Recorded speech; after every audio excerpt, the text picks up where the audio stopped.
bring the full tithe into the storehouse, that there may be food in my house, and thereby put me to test, says the Lord of hosts, if I will not open the windows of heaven for you and pour down for you a blessing until there is no need. Malakay 3:10. Oh, hallelujah, Jesus. Salamat po, Lord Jesus, sa panibagong umaga.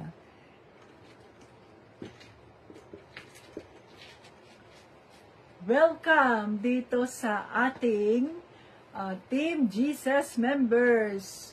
Short testimonies, mga ka-Team Jesus. Ngayon ay September 15, 2025 at tayo ay nagpapasalamat sa ating Panginoong Jesucristo sa panibagong umaga.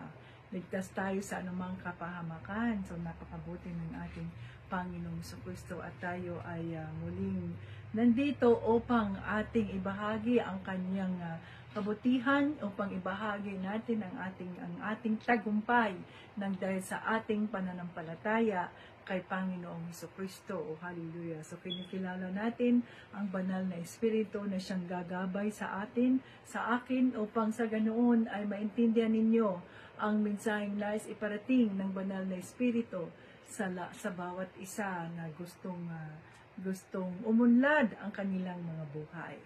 So, gusto ba nating umunlad ang ating mga buhay, mga ka-Team Jesus? So, kung gusto nating umunlad ang ating mga buhay, kailangan nating sundin ang utos ng ating Panginoong Jesucristo.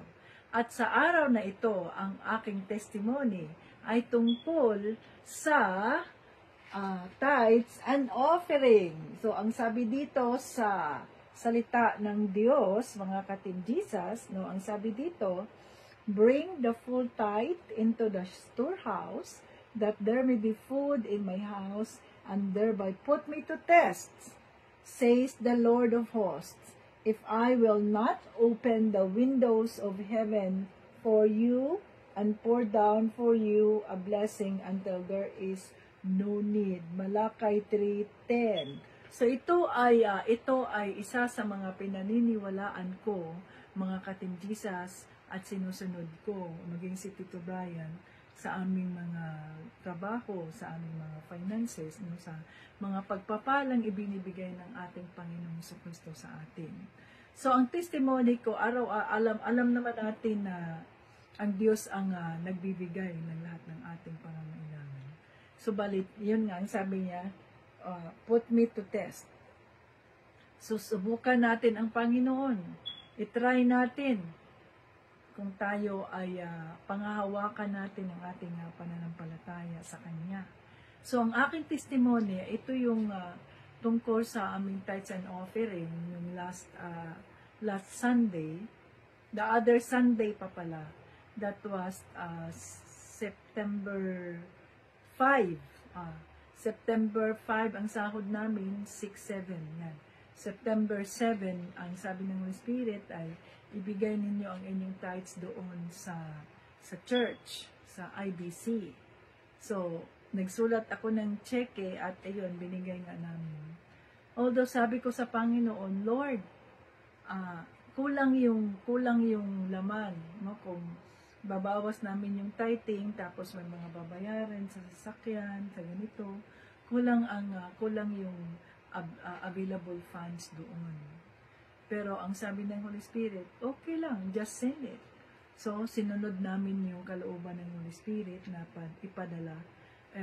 ibigay yung aming tithing. Bahala na kung anong mangyari doon sa aming, sa mga babayaran, mga ka-Team Jesus. Kasi pinaniniwalaan namin ang salita ng Diyos na sinasabi niya, bring the full tithe. So, dalhin natin ang lahat, ang kabuuan ng tithe. Tithe is 10%, at makapagbigay tayo ng more than 10%, the better. That there may be food in my house. So, na para sa ganoon ay mayroong pagkain sa bahay ng Diyos.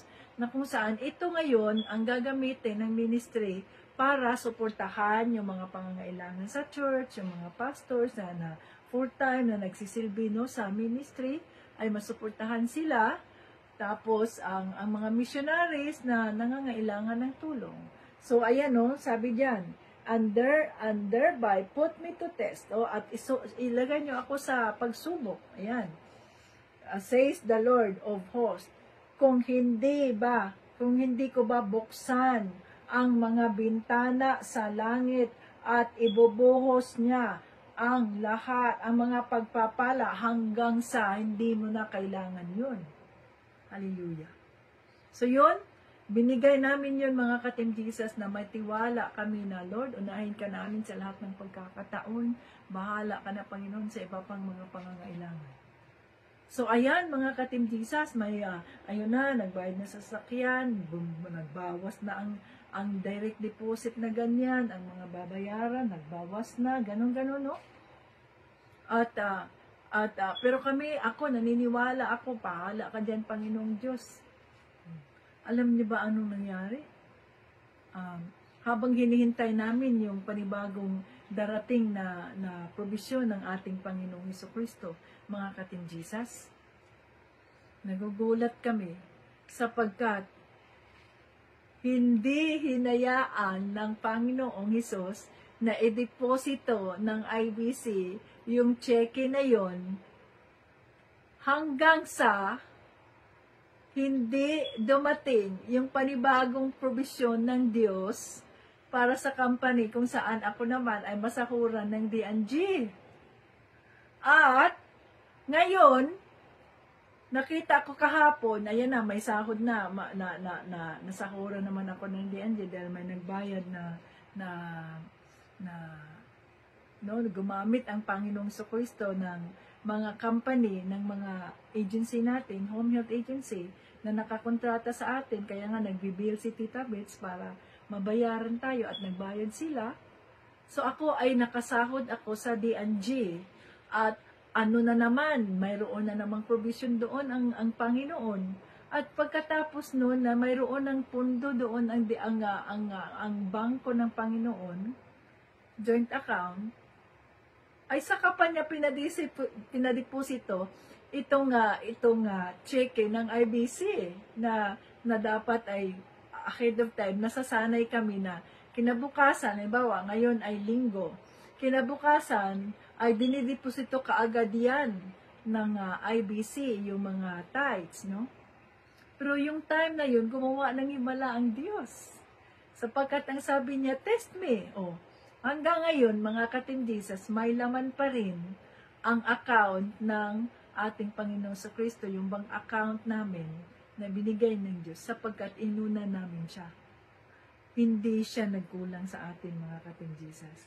He never will na magkulang siya kung uunahin natin siya. At magugulat ka kung paano niya, ano ang kanyang paraan upang sa ganoon ay mapakita niya ang kanyang katapatan kung tayo lamang ay maniniwala sa kanya, kung tayo lamang ay talikuran natin yung pagiging sakim natin at hayaan nating sundin ang ating Panginoong Jesucristo sa gusto niyang mangyari sa mga buhay natin sapagkat nais niya na tayo ay pagpapalain niya. Paano niya tayo pagpapalain, mga kapatid? Kung sa mga maliliit na bagay ay hindi nga natin kayang ibigay sa Kanya, hindi nga natin kayang unahin siya sa lahat ng pagkakataon, maging sa ating finances.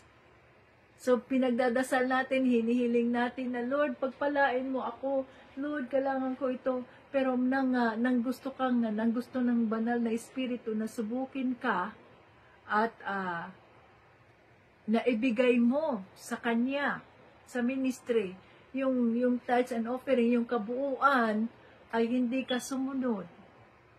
Paano ka ngayon pagpapalain ng Diyos? Kailangan nating bitiwan yung ating mga takot, yung ating mga pangamba, na baka anong mangyari, manigative na tuloy, o paano tuloy, ganyan.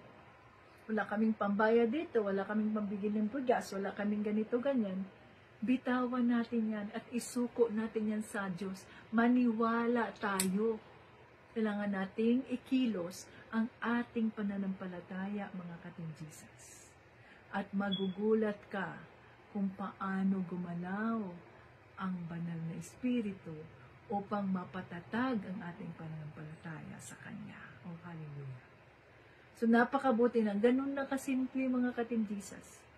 Kung paniwalaan natin, kung sundin natin ang kalooban ng Diyos, lalo na yung tithes and offering, you will never, na magkulang ka. Sapagkat He is our shepherd and we shall not want. So, wala tayong pagkukulang. Bakit? Puno tayo. Sapagkat inuna natin siya, siya ang bahala sa lahat, mga ka-Team Jesus. Siya ang magpupuno, siya ang gagawa ng paraan upang magawa natin o kaya yung anuman yung ating mga pangangailangan ay maibibigay niya sobra pa, higit pa sa mga pangangailangan natin. So, ganoon katapat ang ating Panginoon sa Kristo. Kaya mga ka-Team Jesus, pinagdadasal ko sa Panginoon na bitawan ninyo ang inyong mga pangamba, ang inyong mga takot na anong mangyari, na mas kailangan pang magtrabaho at hindi ka magpahinga. Unahin muna natin ang ating Panginoon sa Kristo. Sundin natin ang kanyang utos. Magbahagi tayo ng ating tithes and offering. Sa kung saan tayo, doon tayo nagnanarish ng ating mga kaluluwa. At ang Diyos ang bahala sa lahat. Kaya mga ka-Team Jesus, subukin mo ang Diyos. Malalaman mo kung gaano siya katapat sa buhay mo kung uunahin mo na siya. So I'm praying in the name of Jesus, Father God, salamat po Lord sa pagkakataon na ito na maibahagi ko ang katagumpayan ko sa aking pananampalataya sa iyo, na maniwala, Panginoong Diyos, na ikaw ang bahala sa akin, sa aking pamilya, sa anuman pong aming mga pangangailangan.